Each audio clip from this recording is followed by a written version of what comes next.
in 5, 3, 1. Prime Radicals! Prime Radicals, yeah! You're living it every day. Prime Radicals, go the distance, measuring way. Whoa! It all adds up to cool rad stuff.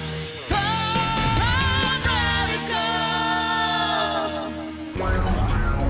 Radicals! Okay, little dudes. Let's try it again and keep in formation this time. Wait, no moving. No, keep in formation. No, keep in formation. Wait. Hey, kids. It's good to see you. You too, Uncle Norm. What's with... Is that some kind of golf outfit? Score a hole-in-one, Nicerino. Yes, this is what they wore to play golf. This was all the style once. Because they never wore it twice? Well, you wear it well. Thanks. 60 years ago or so, this is what you wore on the golf course. So people had a sense of humor even way back then? Interesting. Well, as you can see, I'm having a little bit of a problem. So what exactly were you trying to do? Oh, I was trying to practice my putting. You see, I wanted to set up all the balls in a certain order based on color. But watch what happens. You see what happens? Oh, so they fall off the table.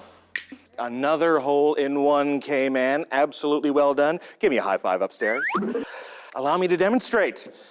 As you can see, it's not as easy as it looks. See, I've got red, white, and orange. And then I try to leave those, and then I add another orange, but they all start, they just go everywhere. Uncle Norm, I think we should go somewhere where someone can tell us how to stack our golf balls in a really cool shape. That sounds great, Kevin.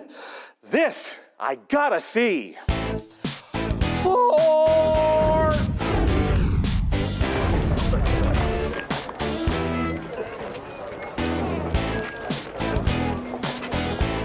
Gee, Kevin, I thought we were gonna go see like a scientist or something. For what we need to know, this is the perfect place. Hi, Kyle. Hi. So, Uncle Norm, let's tell our new friend why we're here. Absolutely, Kyle. The thing is this, I want to stack up my golf ball collection. I play a little golf, and well, I see in your stand you have so many terrific displays. I thought you could, give us some tips on how to stack things in a smart and efficient way.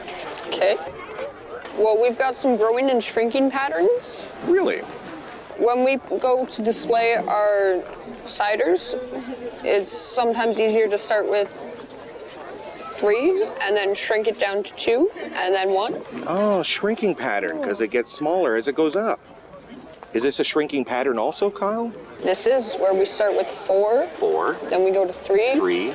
2 and 1. Makes a nice display. Yeah. How about these bottles? Are they also a shrinking pattern? No, these ones are a growing pattern. They start with 1, and then we add 1 to have 2, and then we add another to make 3. I guess it's true, Kevin. You know what? You learn something new every day. Yep.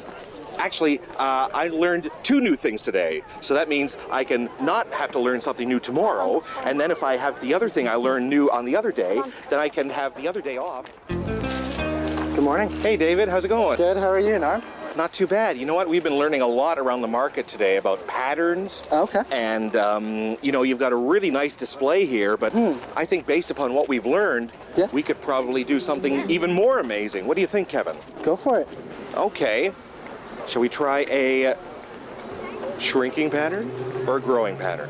What do you think? Let's try shrinking. Sounds good. Shrinking, okay. So let's have 1, 2, 3.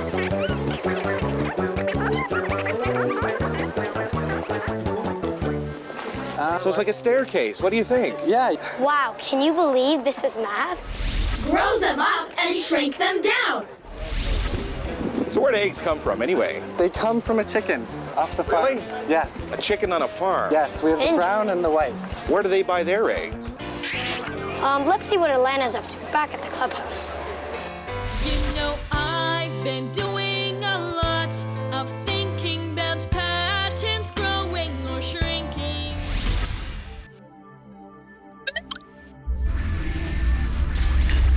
Check this out. Both of these pool ball racks are forming shrinking patterns. They're built up from a wide bottom to a thin top.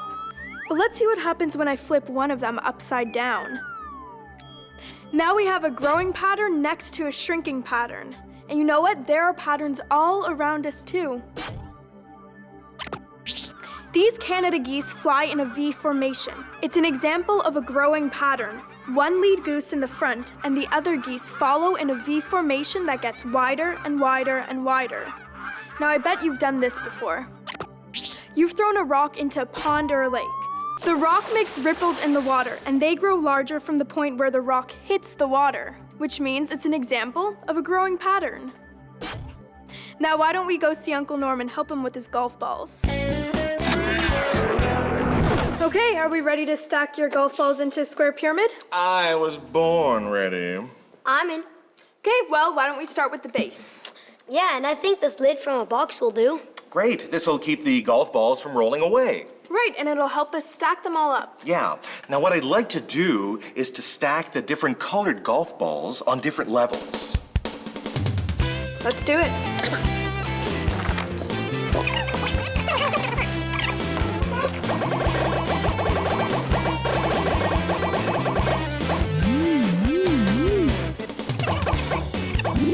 Great looking shrinking pattern so far, you guys. Yeah, except, whoops, quality control. I see a golf ball that's out of place.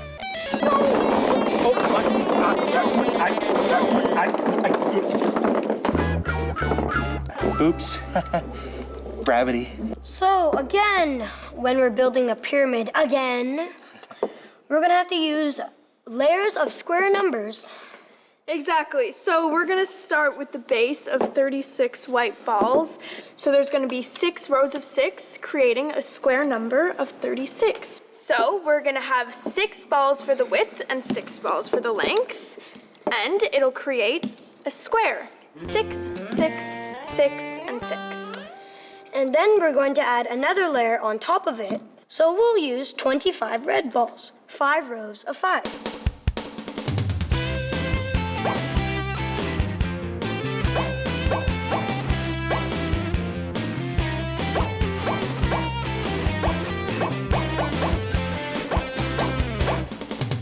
Now we have 4 rows of 4.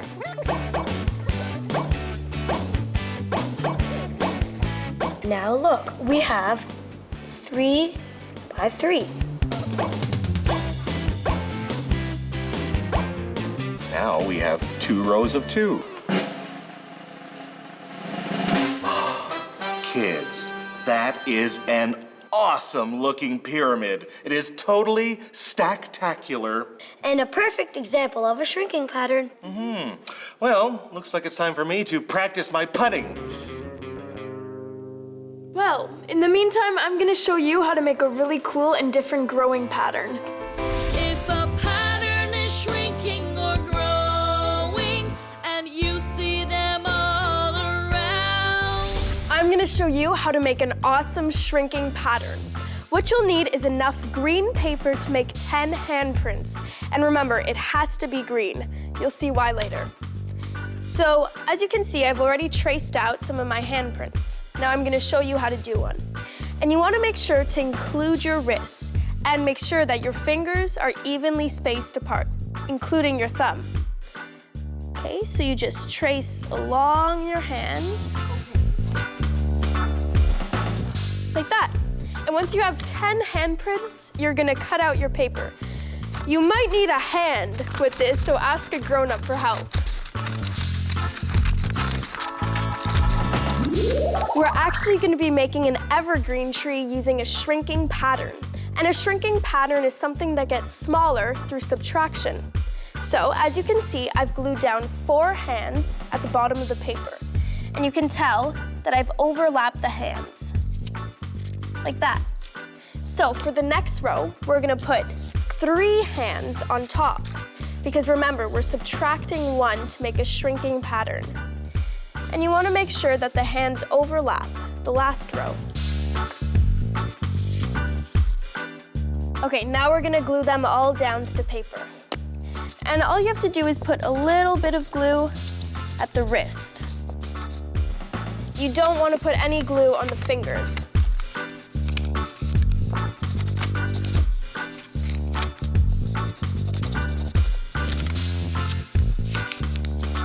Okay, now we're gonna move on to our third row.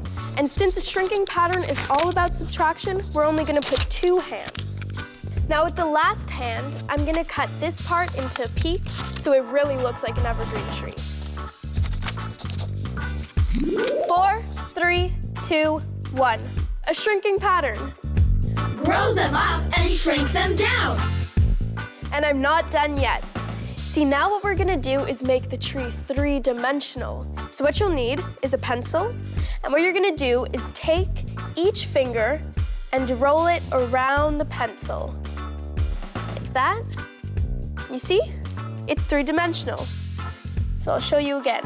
You take the finger and roll it around the pencil. How cool is that? So we're gonna do this with every single finger. Now I'm gonna show you one that I made earlier. I chose to put a bird, a birdhouse, some pine cones, stars, a moon, and even a tree trunk. See, so not only did we make a tree using our hands, but we also used a shrinking pattern to make it.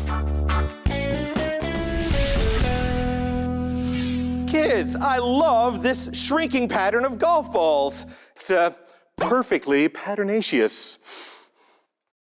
So, Uncle Norm, how's the practicing going? Oh, you know the old saying, practice makes perfect.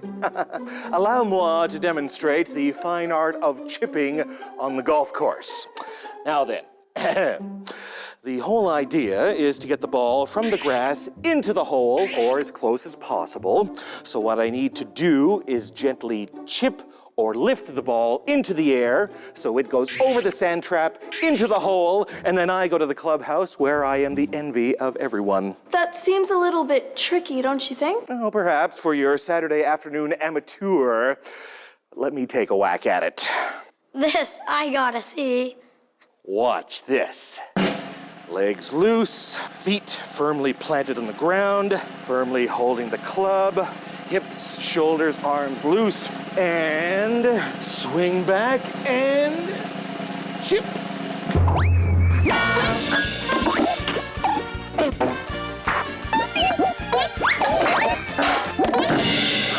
Wow, that was amazing. Oh, well, that was nothing. I do it all the time.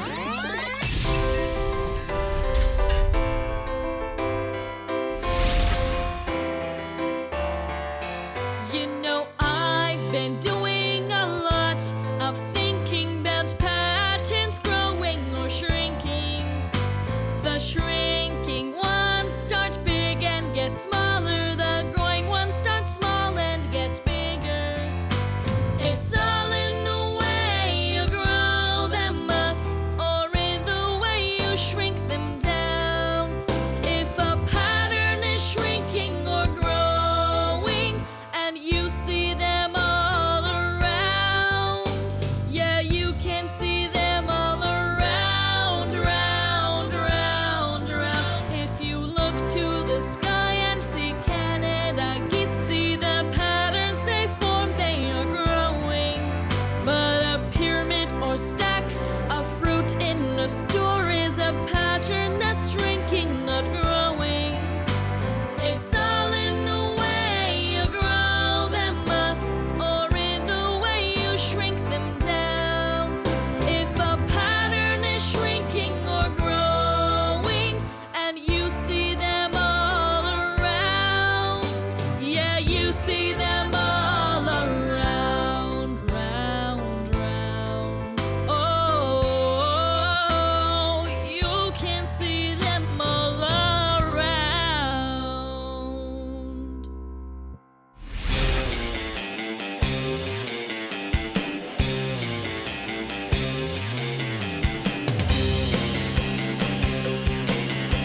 Seven, 5, 3, 1. Proud radicals. Prime radicals, yeah. You're living it every day. Prime radicals. Go the distance, measuring well.